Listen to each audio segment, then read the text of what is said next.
Hello, everybody, and thank you for coming back to my channel. Today, we're going to be talking about food preparation and phobias. I'm sure a lot of us can relate to this, especially when it comes to us, cooking in the kitchen or uncertainty about, you know, you've never done something before, and you're trying to give something a first try and you're keeping your fingers crossed that it turns out. Alongside, I have Jan from New York City, Saves Money. Hi, Jan. Welcome Hi, aboard. Steve. I hope that this is coming through. It seems to be fading on me.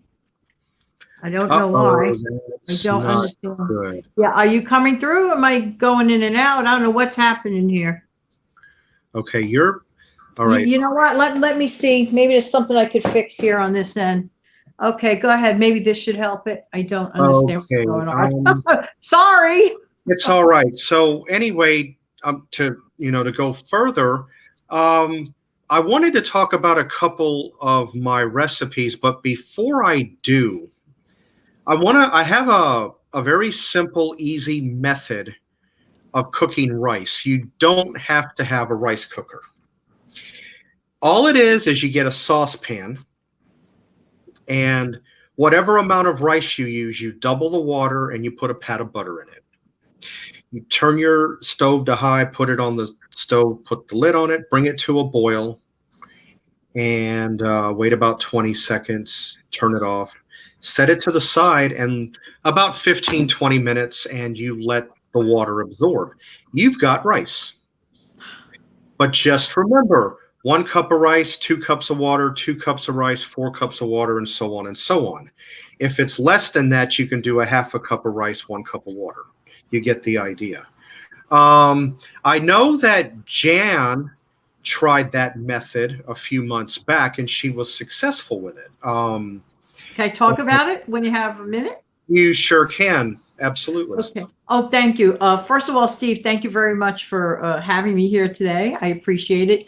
And also to everyone, I have had been, it's a had, it's past tense, very fearful, phobic about ever cooking rice from scratch. You know, you see those old comedies on TV where tons and tons of rice is boiling over, or it's burnt or whatever. You see these scary images and they never leave you. And unfortunately, for many, many years, I was purchasing, and it's kind of expensive, the easy route one, the red box, need I say more? And Mm. I said one day, I was gifted with a ton of rice from a friend. I'm like, well, what am I going to do with this? And we were like, you like cook it, Jad. And then you explained this wonderful method. And if you recall, Steve actually did a video about that and I actually literally had to conquer my fear of being rice preparation cooking phobic. So the name of the game is really, you have to really get out of it. And your method, Steve, was absolutely wonderful. Thank you. You're welcome.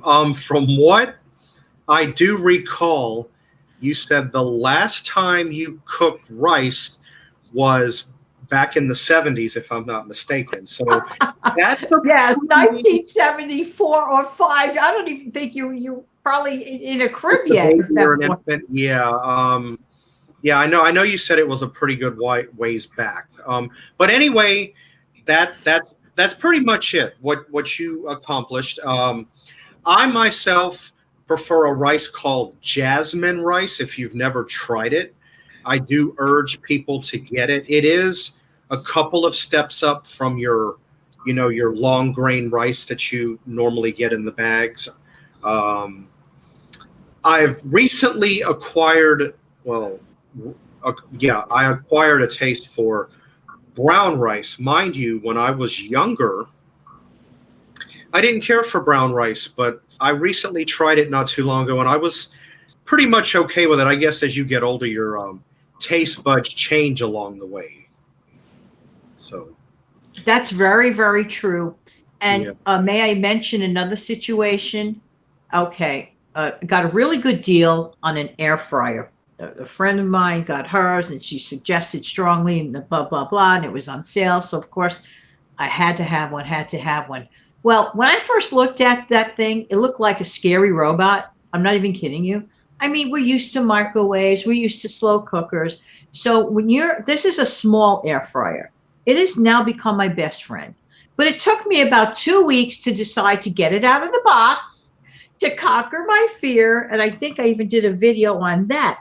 But what was the fear? The fear was to what? Burn it, make a mistake, whatever, just not understand the instructions. So, keep in mind, I am an older person, 62 around the corner, just saying. So I do give myself credit for working with this very robotic looking item called an air fryer. I don't stop making, I am on this air fried potato kick. This is my second day in a row having it. It is wonderful. You want to know what I'm trying to say here, Steve, in general? Face your fears.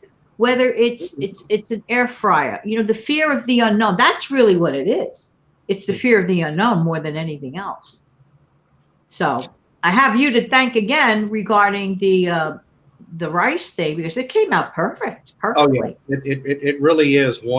If you follow that method precisely, it's a no fail. Well, the only time you might fail is if you let the rice stay on the stove too long. But I mean, you keep it on when it boils, leave it another 20, 25 seconds. Be there as it's boiling. Turn it off. Set it, on the back burner. Don't touch it for 15 or 20 minutes. And you have got the best rice. Once upon a time, and I got a story myself. I don't know why this is getting I was up visiting my sister probably back in the late 2000s, probably 08 or 09. And I had come back from up north, and she tried my rice method and she praised it. I said, it's the perfect rice thing. You don't need to go out and buy expensive gadgets and cookers and spend 40 and 50. I'm sure they'll do other things, but true. In the case of the rice, just use what you have available around your house. It's right there, And speaking of, go ahead, Steve. I'm sorry. No. So that, use what's available. Oh, I got to cook rice. I got to go spend $50. Do you really? No. I don't really think. I might offend some people, but I don't think a rice cooker is actually necessary. But this is just one person's opinion. I also don't believe you need to have a yogurt maker, because you can actually manufacture your own yogurt from your slow cooker. Yes. So yes, that was another phobia the first time around. But it goes like this: if nothing ventured, nothing gained. So that's pretty much, yeah. Right. You attempted the yogurt, then you told me about it. Yeah. Then I gave it a couple or 3 hard tries. I did okay. The end turnout was correct. But I did have a little bit of a phobia. Not only that, scratch my head. Make yogurt with a slow cooker. Okay. All right. I'll give it a try. And it works. It works. You're not going to get exactly the same result as if you go and buy a thing of Dannon or Yoplait or Fahey or whatever type of yogurt you normally buy. But I guess if you watch yogurt recipes on YouTube, how to add gelatin, you might be able to get pretty close. I'm just going to take a wild guess. Have I tried that? Not really, but just taking a wild guess on that. And I just want to add one more thing before you wrap this up. Basically, it's this: when I calculate all the extra money that I was spending on that boxed pre-made rice that you just add the hot water to, don't get me wrong, very convenient, big time saver, but really time saver? No. It actually took about the same amount of time. Maybe about 5 to 10 minutes longer, big deal.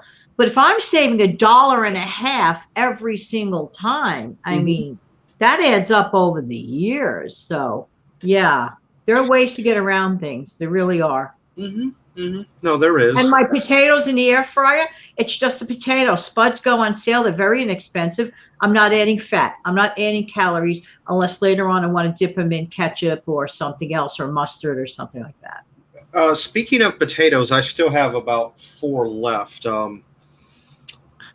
Three weeks Ah, 3 weeks back, I think it was, I made a pork roast in my slow cooker, and nice. I bought a 5 pound bag of potatoes for $1.79.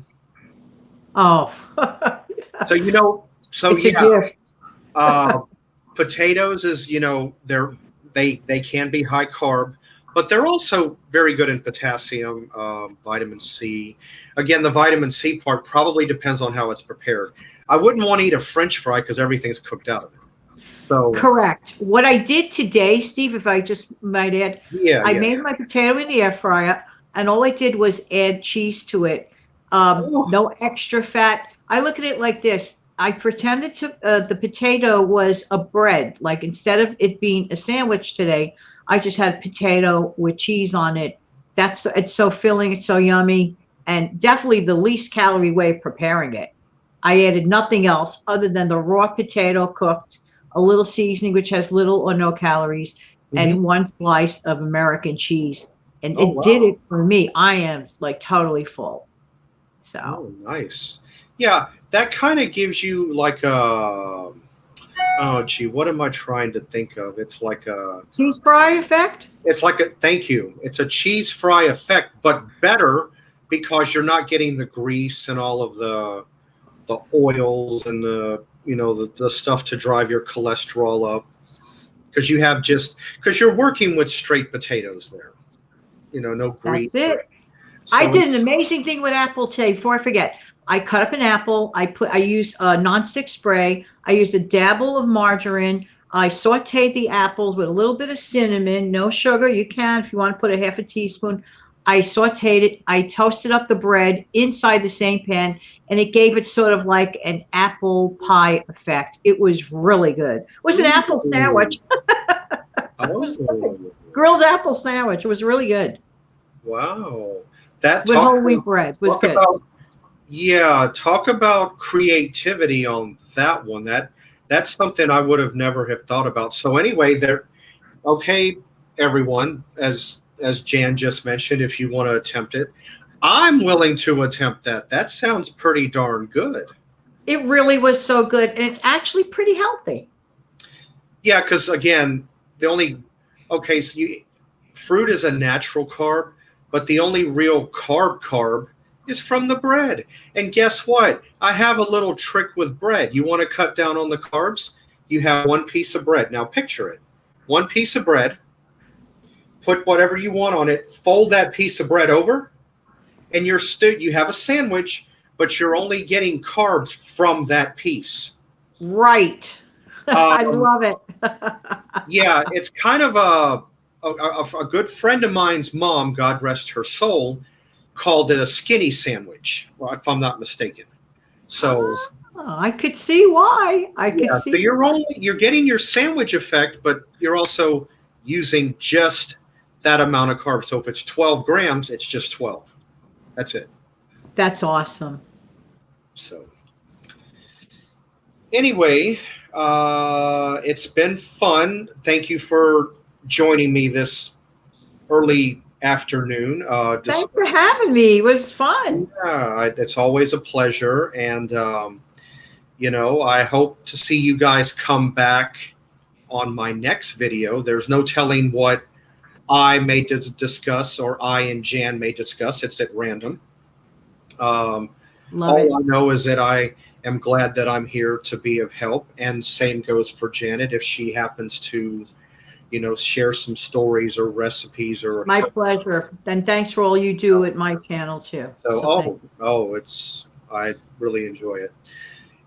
Anyway, everyone, hope to see you guys next time, and I hope that everyone has a wonderful day. Enjoy your Tuesday, and we'll see you, or I'll see you again real soon. Bye, everybody. Bye.